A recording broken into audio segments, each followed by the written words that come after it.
Hello. അപ്പോൾ നമ്മൾ കെട്ടും പാണ്ടൊക്കെ പറക്കി പോവാട്ടോ നാട്ടിലേക്ക്. അങ്ങനെ നമ്മൾ ഓട്ടോ വിളിച്ചിട്ടുണ്ടായിരുന്നു. ഓട്ടോ വന്ന് അങ്ങനെ നമ്മൾ റെയിൽവേ സ്റ്റേഷൻ എത്തി. നമ്മൾ കുറച്ച് വെപ്രാളത്തിൽ വന്നേ, പക്ഷേ ഇവിടെ എത്തിയപ്പോഴാണ് അറിഞ്ഞത് ട്രെയിൻ കുറച്ച് ലേറ്റാണെന്ന്.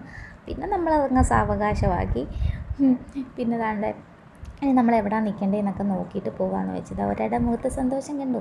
നമ്മൾ പോകുന്നതിൻ്റെ ഏട്ടോ നാട്ടിൽ പോകുന്നതിൻ്റെ അച്ചച്ച വീട്ടിൽ പോകുന്നതിൻ്റെ സന്തോഷമാണ് മുഖത്ത്. അങ്ങനെ നമ്മൾ പോകുന്ന വഴിക്കൊരു ജ്യൂസ് കട കണ്ടപ്പം ഭയങ്കര ബഹളം, ജ്യൂസ് വേണം ജ്യൂസ് വേണം. ലാസ്റ്റ് ഒരു ജ്യൂസ് വാങ്ങിച്ച് കൊടുത്ത്, അല്ലാതെ നിവൃത്തിയില്ലായിരുന്നു. അങ്ങനെ ആ സൈഡിൽ നിന്ന് വെച്ചിരിക്കും എനിക്ക് കുടിക്കാവോ എന്നൊക്കെ ഞാൻ നോക്കിയതാണ്. അവളൊരു തുള്ളി എനിക്ക് തന്നില്ല. ലാസ്റ്റ് ആ കുഴലൊക്കെ ചീത്തയായപ്പോൾ അതൊക്കെ എടുത്ത് ദൂരെ കളഞ്ഞിട്ട് അവൾ അല്ലാതെ കുടിച്ചു, എന്നിട്ട് എനിക്ക് തന്നില്ല. അങ്ങനെ അതൊക്കെ കഴിഞ്ഞ് നമുക്ക് ട്രെയിൻ ലേറ്റ് അല്ലേ. പിന്നെ നമ്മൾ കുറച്ച് ഷോ ഒക്കെ ആയിരുന്നു, ഫോട്ടോസ് വീഡിയോ ഒക്കെ എടുത്ത്. ഏറ്റവും കൂടുതൽ ഷോ കാണിച്ചത് അവളാട്ടോ. അവളവിടെ ഭയങ്കര ബഹളമായിരുന്നു, ഓട്ടലും ചാട്ടലും. നമുക്ക് പേടിയായിരുന്നു, ട്രെയിനൊക്കെ എപ്പോഴും വരുന്നതല്ലേ. പിന്നെ അവിടെ അടുത്ത് നിന്നവരൊക്കെ വിരട്ടി വെച്ചുകൊണ്ട് പിന്നെ കുറച്ച് നേരമൊക്കെ അടങ്ങി നിന്ന്.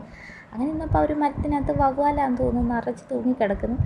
അങ്ങനെ പിന്നെ നമ്മൾ കുറച്ച് നേരമൊക്കെ അവിടെ നിന്നിങ്ങനെ കളിച്ച് സമയം കൊണ്ട് ട്രെയിൻ എത്തി കേട്ടോ.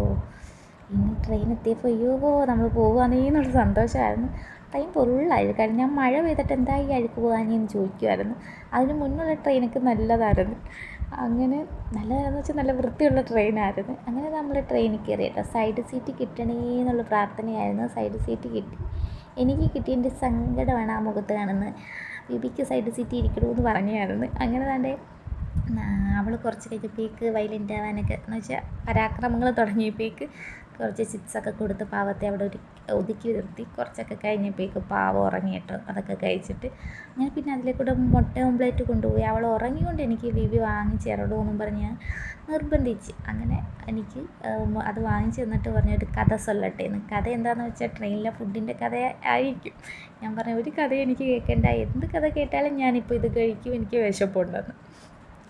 അങ്ങനെ ഞാൻ അത് കഴിക്കാൻ തുടങ്ങിയപ്പോൾ ഇത് ചുമ്മാതെ പറയാട്ടോ, ആൾ വാങ്ങിക്കാത്തതിൻ്റെയാണ്, ഞാൻ കൊടുത്തില്ലെന്ന്. അങ്ങനെ പിന്നെ ഞാനും കുറച്ച് ഉറങ്ങിപ്പോയി കേട്ടോ. അങ്ങനെ നമ്മൾ കരുനാഗപ്പള്ളി എത്തി.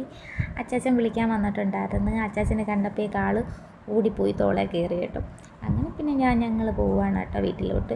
പക്ഷേ റോഡൊക്കെ കണ്ടിട്ട് ഒന്നും മനസ്സിലാവുന്നില്ല. ഇവിടെ ദേശീയപാതയുടെ വികസനത്തിൻ്റെ ഭാഗമായിട്ട് പണികൾ നടക്കുന്നുണ്ട്. നമ്മുടെ കരുനാഗപ്പള്ളി ഹൈസ്കൂൾ ജംഗ്ഷനാണ് കേട്ടോ. അവിടെ നടുക്ക് പണി നടക്കും. അപ്പോൾ സൈഡിൽ കൂടെയേ ഉള്ളു വഴി. അങ്ങനെ ഫൈനലി നമ്മുടെ വീടെത്തി. അപ്പോൾ ഒരാൾ ഇറങ്ങി ഓടും അച്ചാമ്മയെന്നും പറഞ്ഞാൽ. അപ്പോൾ ആ വീഡിയോ എടുക്കാൻ വേണ്ടി ഞാൻ പുറകെ ഓടുമായിരുന്നു. അപ്പോൾ പുറകീന്ന് എന്നെ ഒരു വിളി വന്ന് ബാഗ് എടുക്കടീന്ന്. അങ്ങനെ പിന്നെ അവളകത്ത് കയറി കേട്ടോ. വീട് കണ്ടതിൻ്റെ സന്തോഷമാണ്. ഇനി അവിടെ കളിപ്പാട്ടങ്ങൾ തിരഞ്ഞു പോവുകയാണ്. പിന്നെ ഞാൻ പിടിച്ചുകൊണ്ട് പോയി മെയിൽ കഴിപ്പിച്ച്. കട്ടിൽ കണ്ടപ്പോൾ ഒരു തുള്ളിച്ചാട്ടം, അത് എപ്പോഴും ഉള്ളതാട്ടോ. അങ്ങനെ ഇനി ബാക്കി വീഡിയോ ഒക്കെ ഉടനെ കാണാം. അപ്പോൾ ഇത്രയേ ഉള്ളൂ. Tata bye bye.